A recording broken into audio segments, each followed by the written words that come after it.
17 jours après la disparition sur la terre de Georges Mario Bergoglio appelé autrement Pape François, le conclave des cardinaux se tiendra pour la première fois le mercredi 7 mai 2025 dans la chapelle Sixtine, dans le cadre d'élire le 267e pape de l'Église catholique. Face à ces élections, une grande inquiétude s'observe au sein des fidèles dans le monde entier, qui certains d'entre eux décrivent les qualités que doit avoir le prochain pape, tel est le cas de Samuel Muganza, chrétien catholique. Nous prions que nous ayons un pape au moins sage, un pape capable de respecter ses engagements envers l'Église, un pape qui donnera une autre image de l'Église catholique, qui est celle que nous avons toujours connue, qui pourra au moins recadrer les choses.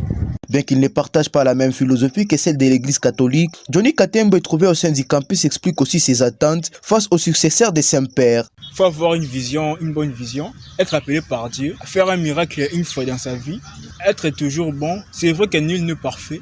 C'est en faisant des erreurs qu'on améliore sa vie. Samuel Muganza souhaite par ailleurs que le prochain pape puisse provenir de l'Afrique. Le nouveau pape, je préfère un Africain parce que déjà dans l'histoire, il y a toujours eu des papes européens.